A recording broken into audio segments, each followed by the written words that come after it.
Good morning, good evening, good afternoon. Hi, my name is Vivian Acquah, and I'm the inclusion strategist for this show, Let's Humanize the Workplace, where I bring in guests, thought leaders, speakers, amazing people that are going to share their insight from their perspective as well.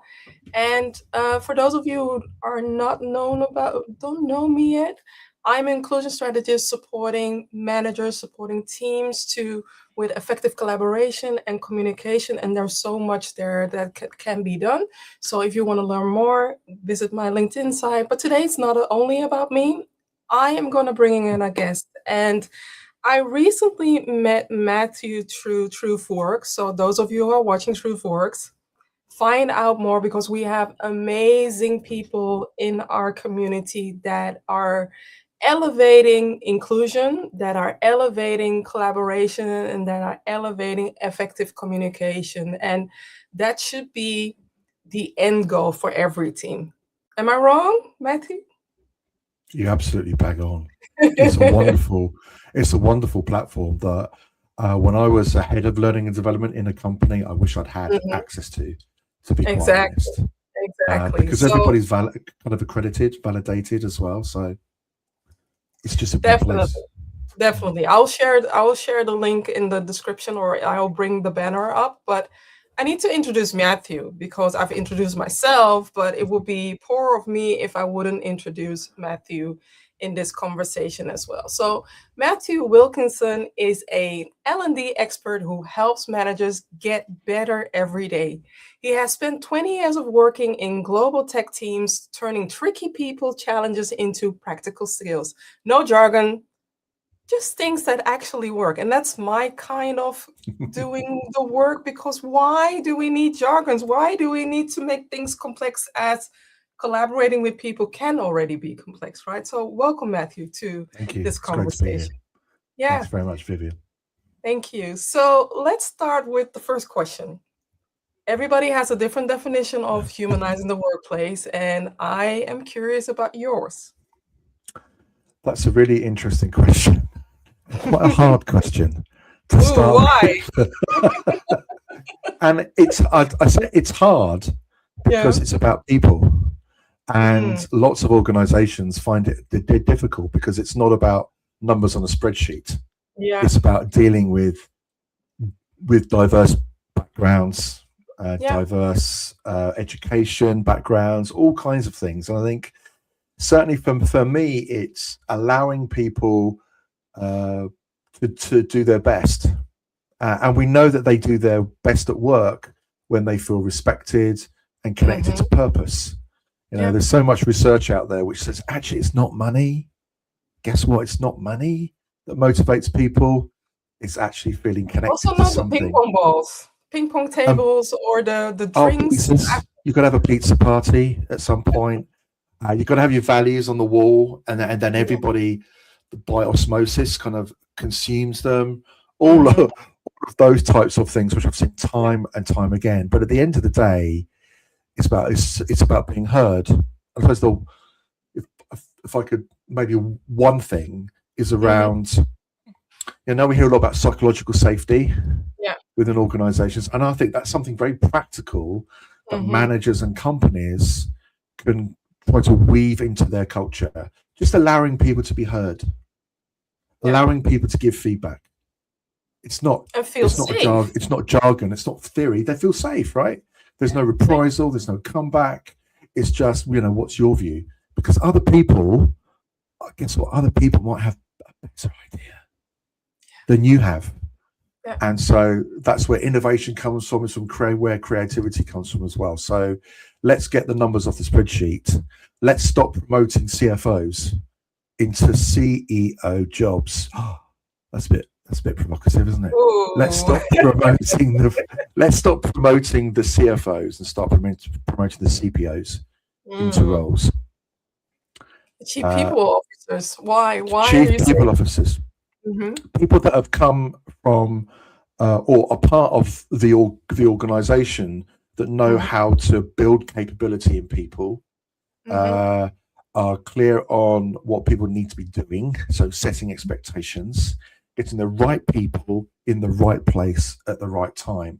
Because with however much AI is taking over, and one day you and I will be sitting here as avatars, I expect. Hmm. I don't Or think who so. knows? Perhaps I am an I don't think avatar. so. Perhaps you don't No. know. Perhaps am I real?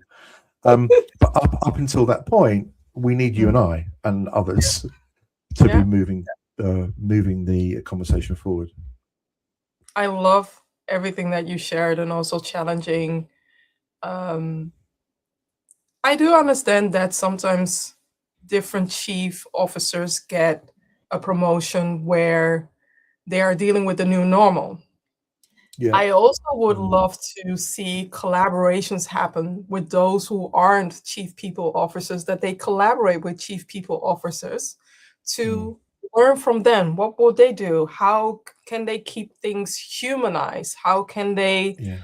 lay off people in a humanized way? How are they Mm. treating the alumni? Because you never know, the alumni might do a boomerang if Yeah. they are not I've loving the worked. company that Yeah, they work. I've worked in a couple of companies like that where Yeah, a boomerang's a big word. yeah. But I think what you said there, Vivian, Mhm. leads me to think about empathy. Mm. It's like put ourselves in the other person's shoes, right? When it comes to layoffs, when it comes to anything Mhm. that involves people, where is the level of empathy? Yeah. Uh, and maybe we need more empathetic leaders. We do. We Where do. are they? We Yeah. definitely do. But to reach to that stage, I do believe that we also need to build into providing training and providing tools. But before we dive Mm. into, Yeah, the I've yeah. the day, we are going ahead of ourselves. I just want to learn more about you and Yeah. what song energizes you during the day. Maybe it's during work. For me personally, I love putting on music when I'm not Mm. doing my deep focus work. And I love R&B, hip hop, everything that's actual right now, but also classics. What's it for you? Wow. I didn't know I was going. I kind of prepared all kinds of answers. I didn't prepare that one. What is it? Well, I'm an '80s child. Hmm. Believe it or not. Me And too. okay, and I personally can't work with music on. I've got to Mm, be full on head. mm, But when I'm not in that space, and when I need a kind of a pick me up, I'm a massive Bon Jovi fan. Which one? And yeah, and I Living on used a to play. prayer at the moment? You got it. Living on a Prayer, right? Is my kind of go-to song because it's all of that. Well, whatever your views on rock music, it's kind Hmm. of a little bit cheesy, somewhat Hmm. some of it, but I find it both the music and the words uplifting when it needs to be. I've had the privilege of doing a few marathons as well, and it's kind of Hmm. on my playlist as Yeah, when you get into mile 18 or mile yeah, 19. It's a yeah, thing that just kind of gives you that yeah, push. yeah. I've seen them many times in concert. I know the reason why it came to mind because I was looking at tickets because they're touring soon Mm, in the UK, but they've gone through lots of iterations. This isn't the same lineup. mm. They've all kind of departed in one way or the other over the years. So, but it always comes back to them. They were the first posters I had on my wall at home Yeah. in my bedroom. Which is an interesting thing. I know that we are a little bit ahead for our topic, but it brings also back into, you mentioned something regarding the lineup. Think about the Yeah. lineup in teams, because when a person leaves Mm. or when a valuable high performer or a talented person leaves, it does something Yeah. with the dynamics of our team. And similarly, it does something with the dynamics of the way you listen to their music. Yeah. No, that's a really good point. And I'm just connecting it to our subject today, which is Yeah. obviously when a new manager comes into a new team, and Mm. particularly Yeah, when that person's been part of that team, and all of yeah, a sudden they're promoted to manage that team, that's a whole different dynamic. When it comes to what you now are party to that you can't share. You now have to maybe have a tricky conversation with someone in the team who you may have been a great friend with, out drinking and partying and all that kind of stuff. And many new managers I speak to, that is their number one. How do I manage? Either how do I manage a new team of people that are more experienced than me, or I've got to manage my past colleagues. How do I do that? Yeah, which is a challenge in its own, because the dynamic changes, and no matter what you do, what you say, the dynamic will change. The relationship will change. Absolutely. And I say you've got to have an intentional conversation. Yeah. Right. Don't let this thing just, they'll understand, I'm sure. Yeah. You've got to have an intentional kind of, look, I'm now, the manager of the team. This means different things now. Maybe I can't be part of that, WhatsApp group, or I can't be part of those conversations. There are going to be times when I'm going to have to make decisions that you don't like. Yeah. It's not about, breaking off friendships completely and becoming a complete robot, but it's about being intentional in your first few days, having those conversations, because otherwise it will just drift. And if it drifts, then you've set yourself up to not be successful later down the line. There you go. The reason why I'm saying that's an awesome card. Or is that okay? That's me. It's not AI to me. The reason why I'm saying that is because setting the intention of the new established relationship, or the relationship that you're looking forward to, and how things are changing. I also feel like this is a good moment to revamp or recreate a new team recipe, because things have changed. When a new person is coming in, also change the team recipe, write things down. What do you need when it comes to psychological safety? What do you need that when it comes to trust? What do you need to work and collaborate effective and communicate effective in the way that in our new normal, right? So setting that intention and having that conversation, it leaves so much space in the upper current, and all the challenges happen in the undercurrent, where everybody is having their own stories or having their own conversations about, he has been promoted or she has been promoted and I don't like it, and why not me, and yada yada yada. You need to remove things from the undercurrent more often to having those courageous conversations. And it goes back to whenever I'm running a program or kind of a workshop with new managers, I have to point out to them a really worrying fact. I have to point out to them that they are the center of someone else's conversation. True. So when they go home at night and their partner, their friends say, "How was work today?" You are 8 or 9 times out of 10 going to be part of that conversation. True. So how do you want yourself to be spoken about? How do you want yourself to show up in those types of conversations? And going back to what you were saying, Vivian, there, so many people, when they are promoted, what you said there, it's just common sense, right? It's just common sense. Who are you? This is me. Who are you? This is how I communicate. This is what I want to do in a one-to-one. This is how this is how I spend some time in deep work. This is, all of that stuff. We just assume. We just assume all the time. And what we get consumed in are many of the HR policies and practices. As a manager, often we think we need to know the answer to everything. That's another problem, because we don't, because we're human beings, so we don't know the answers to everything.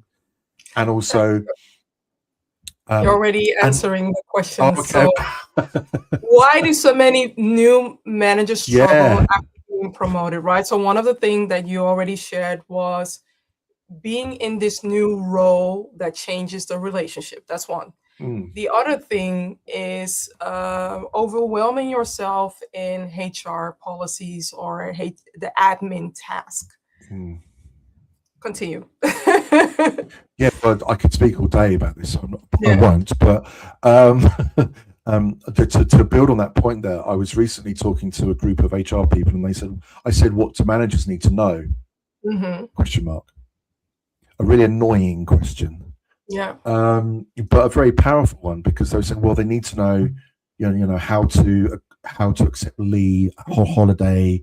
They need to understand the performance review process, yada yada. And I was like, whoa, hold on a minute.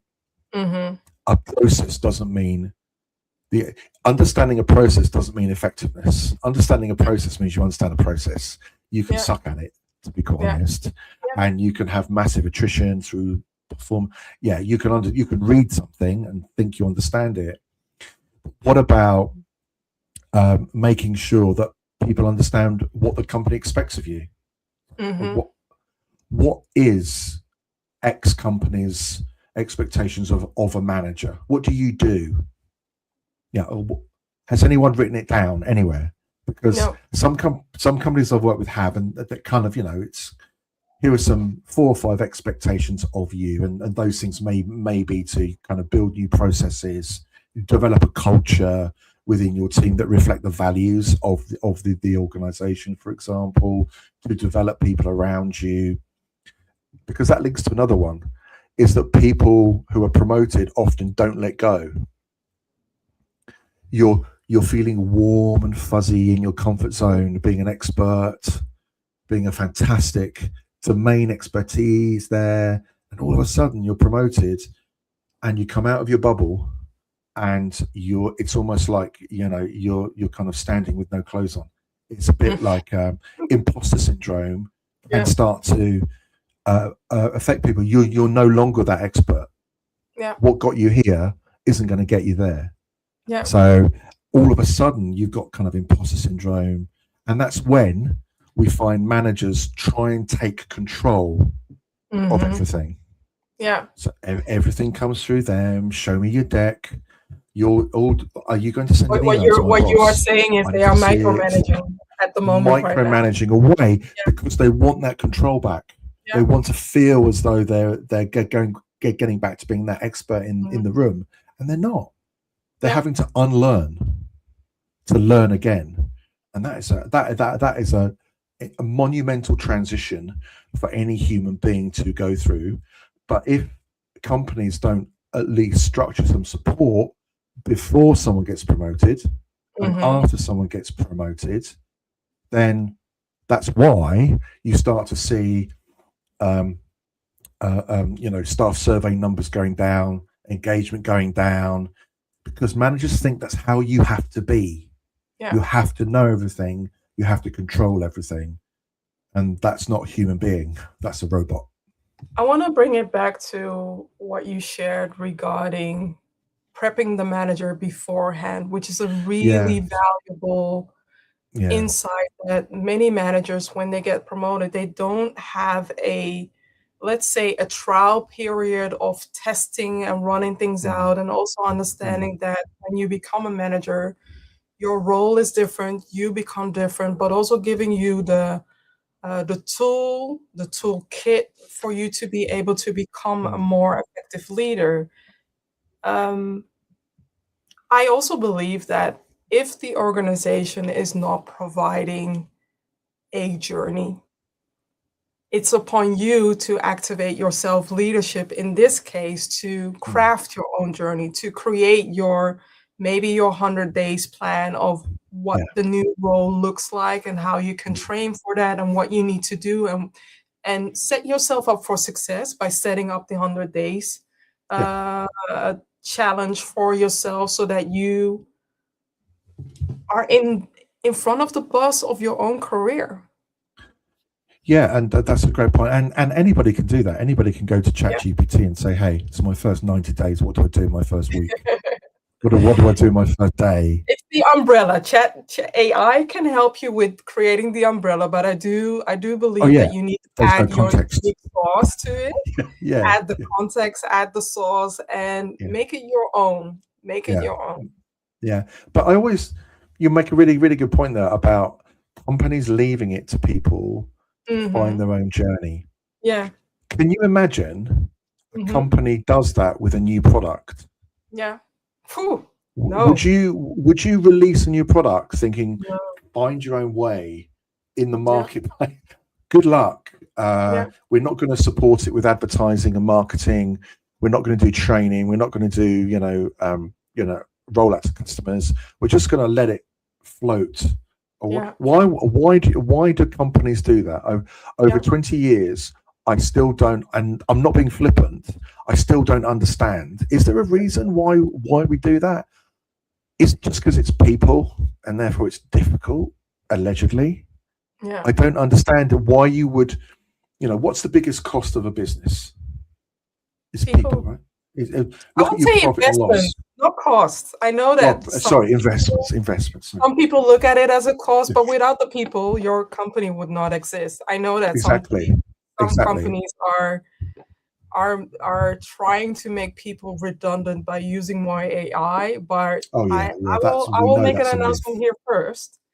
Mm, Between now and let's say 3 to 5 years, there's going to be a big AI bubble.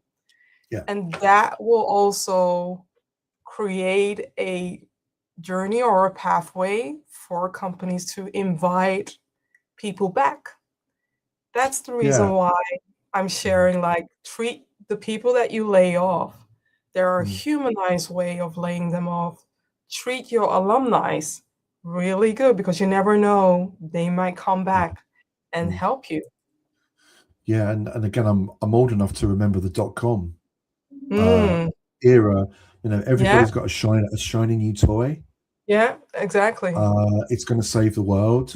Yeah. Now, I think probably AI is a little bit more kind of fundamental change than the Mhm. .com boom. But we found that the .com companies kind of digested each other and ate each Yeah, other. And yeah. I think the same will end up with AI as well. That we will be. I know this is a slightly more philosophical kind of conversation we're walking into now, but it Mhm. will eat itself, and Yeah, we will be owned by two or three people. yeah, Even it if we're will not do. now, we're certainly moving that way. But it will become a point where, and you can see already resistance to a certain extent on LinkedIn and those types of things, humanizing communication, Yeah, because yeah. we know what it looks like. Mhm. We know the long dashes. We know what an AI produced LinkedIn Mhm. article looks like. We know Yeah, what one looks like.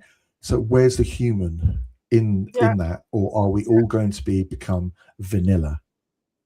We are taking a different route, but I'm with We you are, on and this I'm so route because I want to add also there has been a generation, different people from different generations knowing the harm that AI can do when it is not being introduced in a transparent way.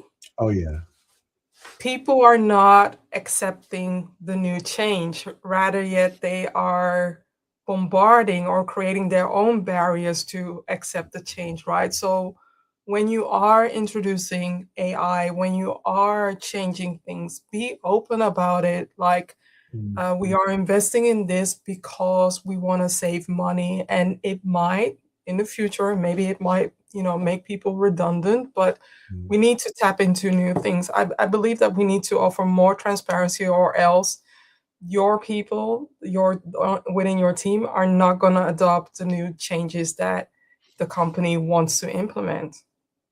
no, I've seen it time and time again with change programs Yeah. across organisations, and if this Hmm. was about change management, I Yeah. could go on about this as well about the It is in a the way. It is in a well, kind way, of. sneaky way. Everything's changed. Everything's Yeah. changed, right? And Yeah. you manage becoming a new manager is a change, Yeah. a transition, and the same transition that we're talking about with technology now. is that when we go through change, organizations handle communication abysmally. When Is it that comes a to different word for poorly? poorly, there's another word which I won't use, but because we're so wedded on our project plan, Yeah. our key milestones to hit those, Yeah. that we forget that people want to know what the truth is. People want to know, as you say, what those barriers might be for them, what's in it for them. To be honest, there's got to be in every single communication. And where there's no communication, tell people that there's no communication at the moment. Otherwise, you know what happens, no communication, the void is filled with all kinds of tittle tattle. Yeah. And so, and also, it's never positive tittle tattle. It's always negative doom and gloom. So yeah, it creates a bigger rupture in the undercurrent to become more bigger, right? I want to show the facts and the figures for those who love to dive into facts and figures, because there is a reason why we are having this conversation today. And I'm a big fan of Gallup. Each year they are sharing the state of the workplace, where they dive into different regions. And this is the fact for the figures for how managers are in a way responsible, or they are the fire starters for engagement, which can be disengagement or higher engagement, right? And since 2022, engagement has been taking a deeper dive. So 22%, so when you look at the stats for 2025, 22% of the people are engaged. That's really shocking, isn't it? Yeah. I can't think of another word at this particular point, but I suppose when I think about myself as a manager, certainly 2022 to, well, obviously before that, but certainly 2022, 2023, there's so much that is put on managers. Yeah. More and more change without more and more support. And we're speaking about new managers with less and less support, because it's money and someone else wants the money for something shiny. But actually, the people managers are the people with the people. They're the people who are having a direct impact on whether your high performer actually stays. Yeah. They have an impact upon maybe the people who aren't performing so well, getting them back up to speed. They have such an impact on the engagement of others. Yeah. They are, as you say, probably the fire starter for everybody else. They are. They either can set up a campfire where everybody feels comfortable to share and to feel psychologically safe and social safe, or they burn the house down. Yeah, because because of all kinds of there's lots of reasons. It might be that they were managed in that way, so therefore they think that is what they need to do. They've Googled it, and someone from the 80s has said, manage people in this way. In a way, it also goes to show this saying of hurt people hurt people. I do believe that when people learn a boa constrictor way of leading a team, that they are suffocating the team members. Yeah. And we need to find a way where leaders delegate, where leaders let their team members shine, where leaders give mandate, where leaders give money behind the mandate and also time behind the mandate, instead of bringing a person in or letting them lead with a false promise. Yeah, there are some key things you noted. You mentioned. I was doing, or certainly part of my new manager toolkit is around delegation, because one of the things that we find is that managers, as I was saying a little bit earlier, try and do everything. Yeah. because they want that control, because they're moving into a kind of a bubble of imposter syndrome. So everything has to go through them. They also they clearly obviously want to help other people around them. So they answer questions, which sounds a really strange thing I'm going to say here, but one of the best things that they can do is to kind of push the question back to people in their team and to try to raise capability within their team that way, because then they are the central point of every question multiple times. And I tend to get really frustrated when I talk to managers, and particularly technical managers who have been promoted, who say, well, I get all my work done and then I do my people management. It's like, whoa. But it's different. Your role Hold on a minute. Hold on a minute. You are a people manager. Has no one told you? You're certainly paid as a people manager now. Yeah. That's okay, isn't it? Oh, that's okay. But where's this? You can't fit people management into 10% of your week. And you might say, well, what is people management? Well, yeah, having the regular conversations with people in your team. We said at the beginning there, finding out more about them, letting them know more about you. So building trust through kind of vulnerability.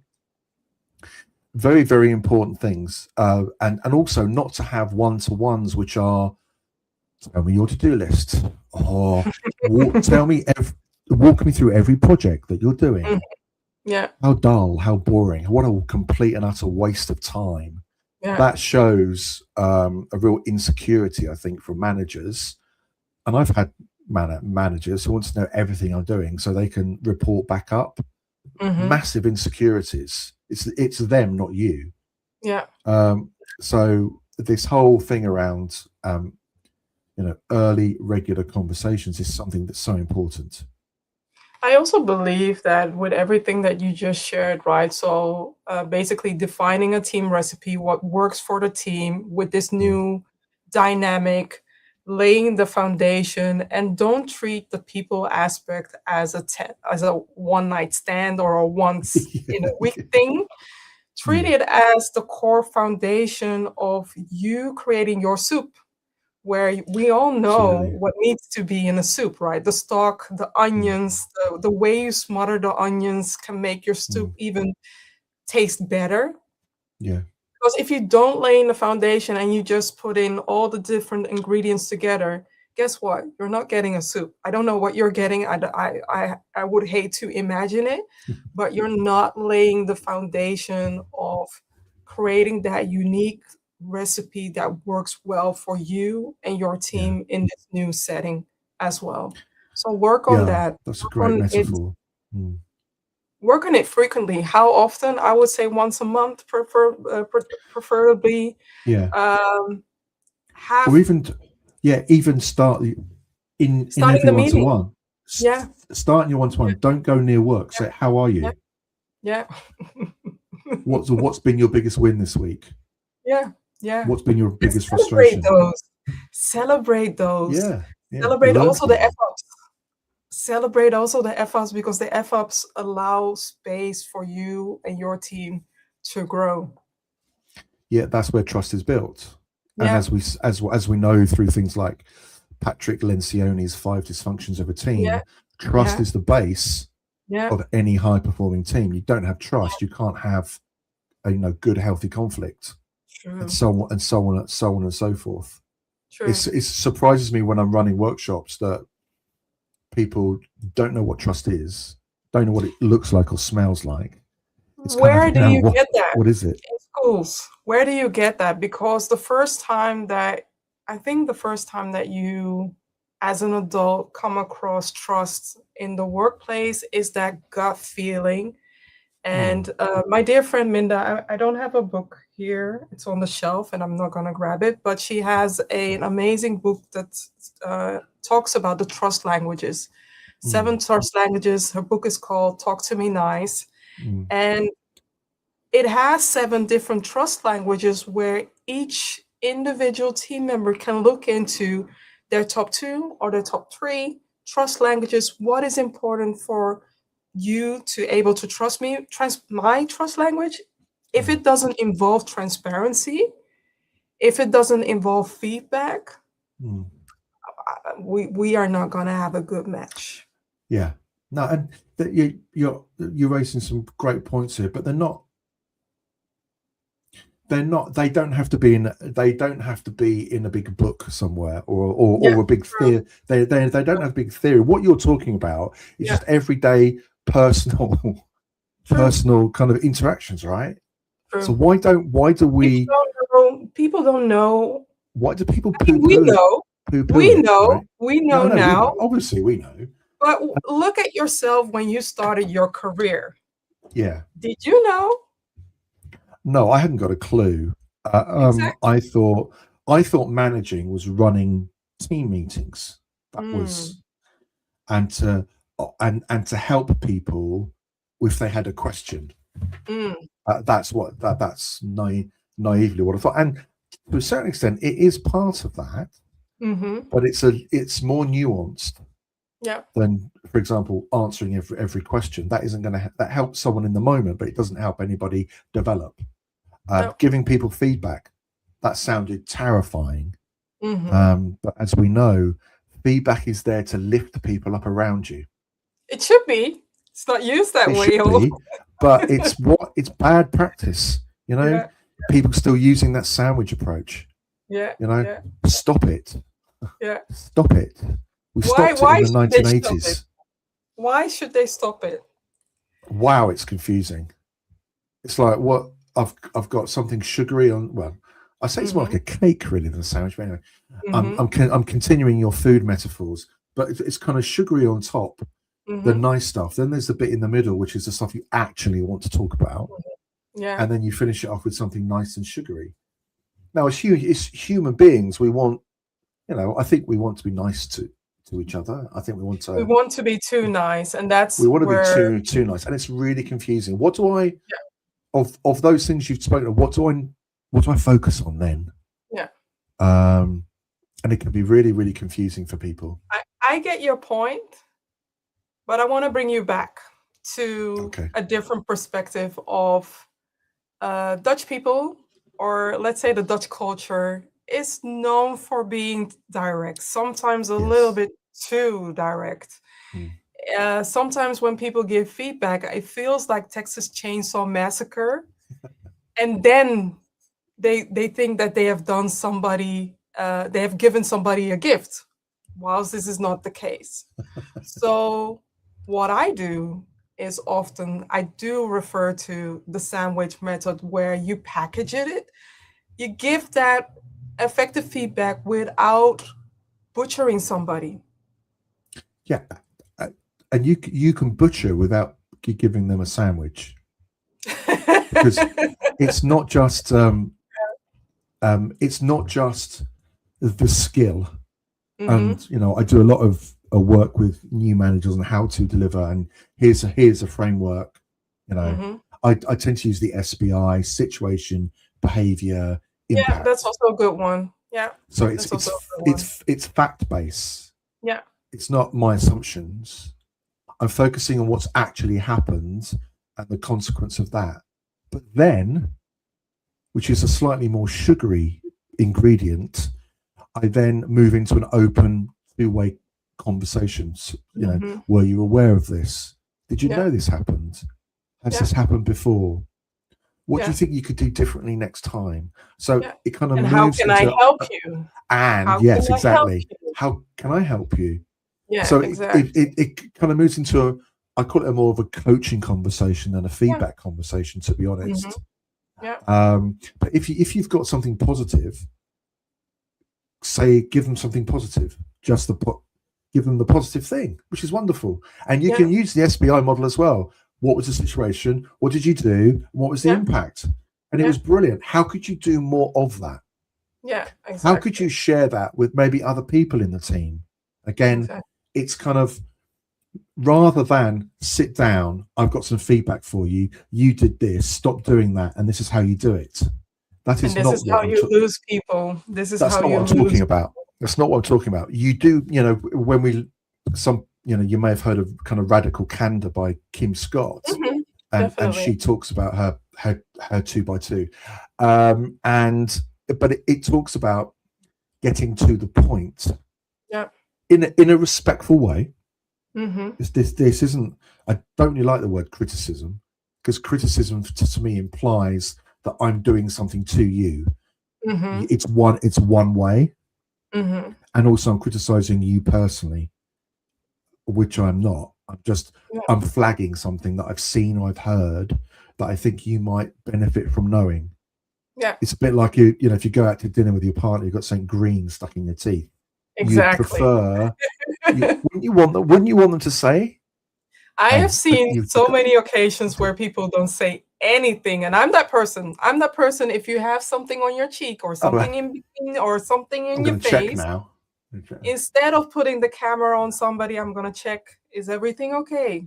Because Yeah. I would rather have somebody be my sister or my brother to say that to me than for me to do something that makes the situation much worse. Well, can you imagine? Right. Yeah. Here's a scenario. Yeah. You're at work and you're doing something, Mm. maybe in a meeting. So, say for Yeah. example, you're kind of talking over people in the meeting, and it's kind of everybody off the meeting saying to each other, "God, it's really annoying when she does that. It's Yeah. so annoying. It really stops us kind of moving the conversation forward." Mhm. And then 6 months later, your manager, who has to fill out the HR form on Yeah. performance management, on feedback, says, "Do you remember 6 months ago when we had that Exactly. meeting?" That's not loyalty. That's not No. humanizing anything. No. That is treating you like a box on a form. Because Mhm. you think, well, why didn't you tell? I've been doing that, or I've been doing that for the last 6 months, and Yeah. you haven't stood up, Yeah. Yeah. and Yeah. you don't feel you can have that conversation with me. How loyal is that? How much do For you me trust me? for me, it would taste like a sour lemon, which Okay. You're should making me not be hungry now. added to a meal or whatever, anything, Yeah. right? It should be, I mean, don't get me wrong, I love lemons and I love lemonade, but sometimes when people do this or do this kind of acts, it does something with creating distrust, Yes. disengagement, And there you stress. have it. Am I safe Yeah. to be myself if people don't even have the courage to address me or to speak one on one Mm. with me and say, "Hey, Sarah, you're doing this," or "Hey, Mark, you're doing this." Yeah. It's not beneficial. Not. No, we don't want your I lemons. have I have a question from Ella, and Ella is Oh, sharing, what do we think are the drivers for this drop of engagement? And I think that Ella is referring to the Gallup. yeah. Great question. Yeah.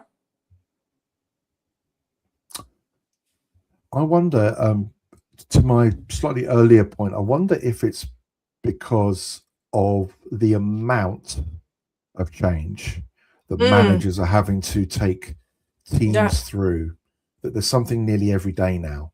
And now Yeah. someone's layered this thing called AI on top as well. Mhm. Yeah. And the fact that maybe the kind of the team leads, the managers don't have the tools to be able to handle that, Yeah. because they haven't kind of goes back to this. Nothing happened during the transition. They were Mhm. promoted on a Friday, and they said, "You've got a team on the Monday. Off you Mhm. go.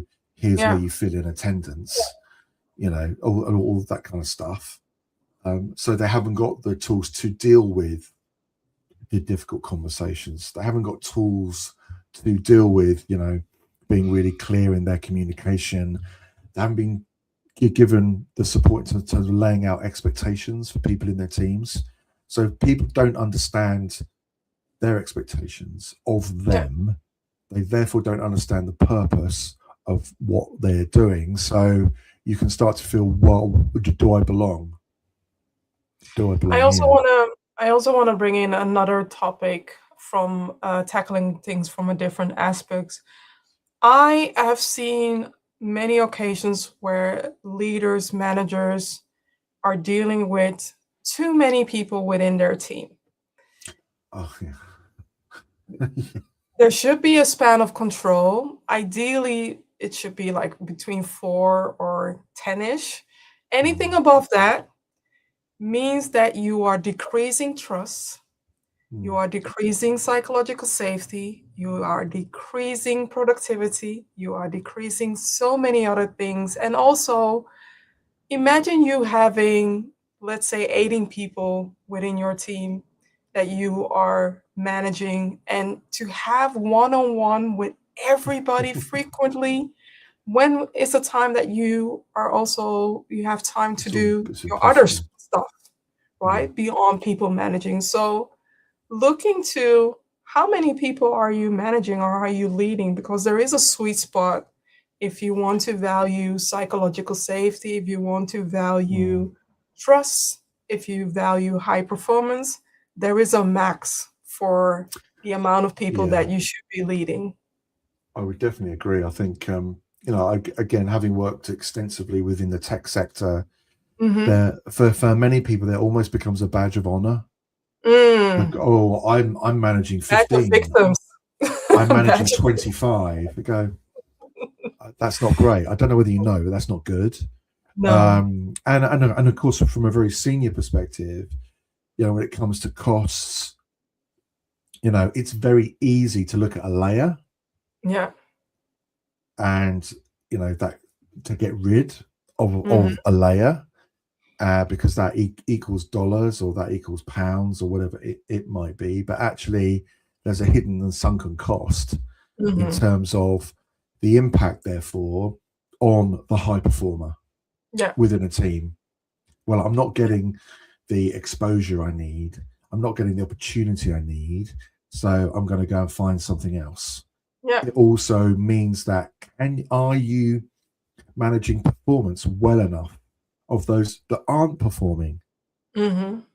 Because if you're not, then that you're kicking the can down the road, and that's another reason why people leave. It's because they can see other people not being managed and Yeah. having to pick up kind of their kind of work and their weight of stuff as Yeah. well. So again, it's one of these things on a spreadsheet. It's very easy to take it out, and that saves loads of money. But boy, the hidden cost impact is massive. Yeah. And it's we have a saying in Dutch that trust comes really slow, but when you lose it, it's like a Ferrari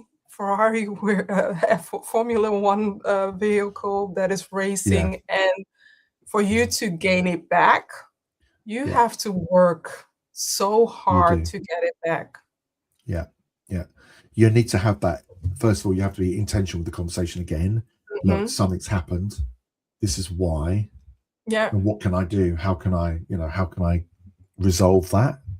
exactly. But sometimes it may never happen Hmm. to get it back. So this is why I don't see why companies take this risk of not supporting new managers. It's kind of a finger in the air. Good luck. Yeah. Bizarre. I also believe that, and I'm going to reiterate, yes, a company needs to support leaders, give them a toolkit or give them frequent training. However, you are now in the front seat of your own career. Oh Invest in yeah, coaching. If the company doesn't have a budget, you create a budget, or you negotiate a budget for coaching. Ask for training. If the company isn't clear about the budget, yeah, negotiate the budget as yeah, well. Be upfront about your expectations and what you yeah. want out of it. If the company is not providing that, Absolutely. you invest in that. Find a way to invest, or find, the secret budgets that the companies often have to Or even invest. a zero cost Mm, solution here. yeah. Go and find someone in the business who is known for being the best communicator. Go Mm, and find somebody who I don't know who's they're really really good manager. Yeah. And learn from them. Go, Yeah. go and talk to Yeah. them Yeah. because Yeah. they will have made mistakes. Mm-hmm. They will have learned from those mistakes, which is Yeah. why people regard them as being so good. Just go and ask them. Yeah. Have a, I say to companies as well, sometimes it's not about putting people on really expensive courses. It's maybe getting your new managers together after, say, 60 Mm-hmm. days, right? Yeah. Listening to them Mm-hmm. on what's going well, what isn't going so well, and maybe Mm-hmm. bring in like a mentor or somebody who is held up as being very very good in one particular area, and share Mm-hmm. that. Now that Sure. doesn't have to cost thousands and thousands of pounds. That's just It it's doesn't. time. It doesn't, but I do want to bring in a reason why we are both valuable is we bring in outside perspective where Oh, you can absolutely. accelerate, where you can learn what I've learned and what you have learned from other Yeah. companies to bring it and to accelerate the learning experience, still to make it impactful. They don't Yeah. have to do it alone, and you help them instead of them creating a new wheel or inventing the new Oh, wheel. absolutely. When you think of the expertise that we've got, Exactly. and someone wants a new manager onboarding program, or someone Mm-hmm. wants a whatever how to have a conversation with someone who's not performing, like that's at the touch of a button. For us, with our Yeah, experience across all of the industries that we've worked in, exactly. there we are. And I promised to bring in TruthWorks link as well, so I'm going to show it Oh now. yeah, there This it is the is. Yeah. platform where you can find me, you can find Matthew. Ideally, though, you can find us both so that we can collaborate in a project as Yeah. well. Yeah. Yeah. That would be amazing because then you have the best of both worlds as well. And TruthWorks, look at their website, look at the community because they have vetted all of us. We went Yeah. to a rigorous interview process to answer and to show different showcases or business cases of what we've done and how we are going to navigate around that. Mm. And we bring value. We bring value. Yeah, that was one of the things I was going to say within my kind of interview process Mm-hmm. was kind of kind of putting numbers to the Yeah, learning. So what yeah, impact? That was what they yeah, kept asking me. So what yeah. was the impact? What was the impact? What was the impact? And I was able to give that, and that is, something which we aren't always able We to kind of don't. pick a number on a Yeah. solution or training or workshop or whatever it might be, but we did. All of us did. Yeah. So therefore, if you want something to really add value to what you're doing and you want a quick, brilliant solution, go to truthworks.co. And effective. Oh, well, it's all right. Obviously it's effective. Yeah, I enjoyed this conversation. I know Me that I too. had a gazillion questions that I Don't need to worry. answer, but then again, we dove into what is actual, what's needed, and know that you as a manager, you don't have to do the work alone. And if you as a leader have somebody within your team that you see is a management potential, show them this video so that they can let this conversation marinate. Hopefully we can collaborate with you, but before I end the show, I want to ask Matthew the following question. What is your wish for 2030 when it comes to humanizing the workplace and empowering new manager to maximize their potential in the workplace? Wow. That's hard. That's harder than the Bon Jovi question. I wish Bon Jovi had brought out a song called "Humanizing the Workplace." Maybe they will. Maybe they will. I suppose I've always. I don't know how long I'll be wanting this, but I would love for leadership to be measured not just in the number, but by how it's achieved. Mm.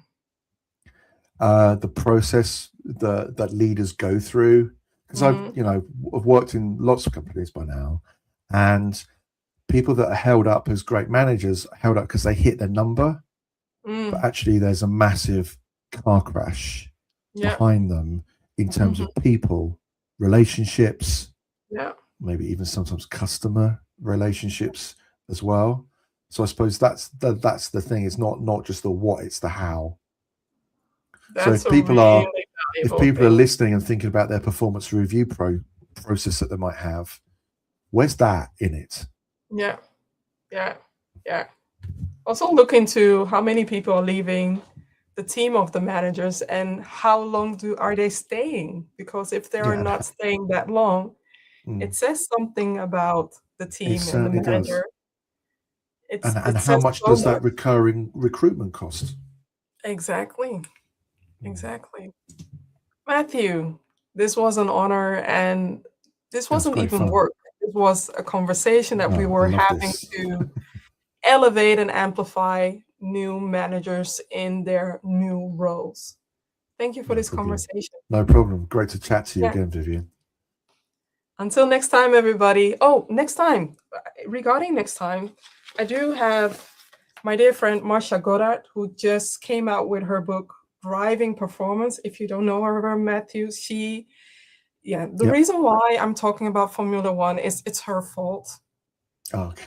I wasn't a fan, but now I've become, I'm not saying that I am a fan, but I'm becoming more interested in Formula One and in how performance leads to how a good environment, a positive environment, but also an environment where effective collaboration is key, how it can excel people. And I'm going to interview her not this week Friday, but next week Friday as well. So stay tuned to the announcement, and until next time.